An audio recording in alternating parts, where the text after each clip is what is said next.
of Western civilization. In 1848, a young Prussian exile living in Brussels wrote this hymn to the bourgeoisie.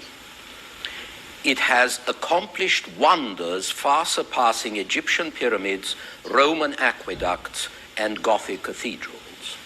It has created more massive and colossal productive forces than have all preceding generations together.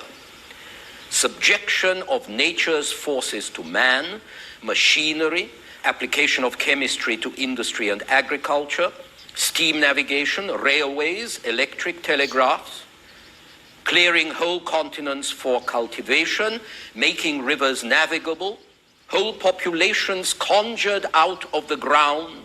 What earlier century could have told that such productive forces slumbered in the lap of social labor? The passage is from the Communist Manifesto, and its writer, of course, was Karl Marx, who was very impressed by material things. And when Marx wrote this, he wrote it together with his friend Friedrich Engels, who was quieter and less dramatic, hence more liable to be forgotten than Marx.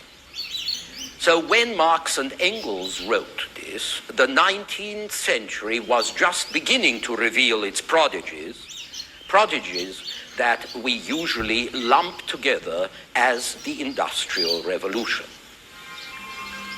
The Industrial Revolution is usually related to advances in textile production after it became mechanized in 18th century England. But the machinery still turned with water power. In 1848, when the Communist Manifesto came out, most of the textile works on the continent were still dependent on the streams that made them run. Even in England, which was the great pioneer of industrial revolution, 1 mill in 5 had no steam engine. But the effect on people's lives and on society as a whole was already dramatic. In a later show, I shall be talking about the dark side of the Industrial Revolution, the misery and suffering it brought to millions. Just after 1800, for example, William Blake, the visionary English poet who was the son of a London hosier, attacked the dark, satanic mills that defiled England's green and pleasant land. But within a generation of Blake's poem, these dark satanic workshops were also turning out ginghams and calicos and other stuff that even working women could afford to buy.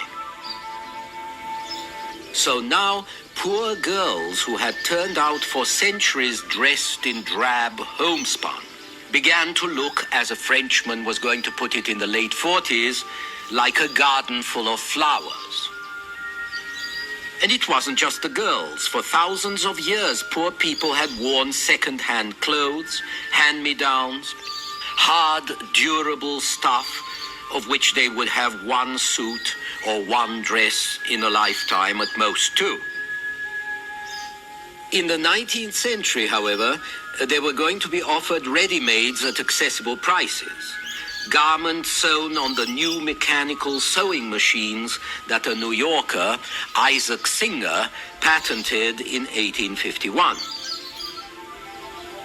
And by the end of the century, they might be able to buy their own sewing machine and make their own garments and those of their family, no longer by needle and thread, but by stitching them mechanically in a fraction of the time.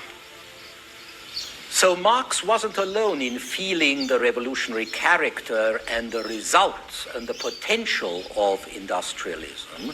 Industrialism itself being a word coined in the 1820s. And he wasn't the only one to take present achievements as indications of future growth. He was right to be impressed, and he was right to expect more of the future. There were only about 16,000 miles of railroad track in Europe when Marx published his Communist Manifesto. But if you put them together with the tunnels, the railway bridges, the stations and workshops and sheds that were part of the system, they already represented more stone and metal than all the monuments of antiquity, including the pyramids. By the First World War, there would be over 220,000 miles of rail running across Europe, and if you count the subways and the drains and the sewers that made the cities work, the aqueducts, as great as anything the Romans built, the thousands of miles of road and canal and tunnel and bridges grander and more imaginative than any ever built before, and the tens of thousands of miles of telegraph line, not to mention the poles that lined the landscape in a completely new way.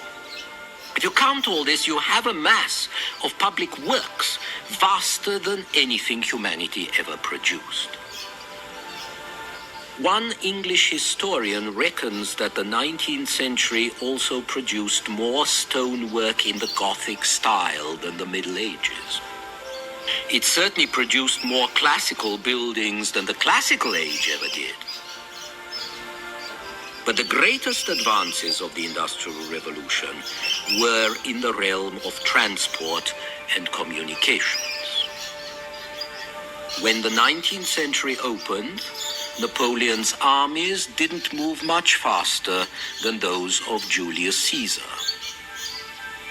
When the century closed, you could cross all of Europe in 3 or 4 days by rail, and everybody knew you could go around the world in 80 days, as Phineas Fogg had done in Jules Verne's novel of 1873.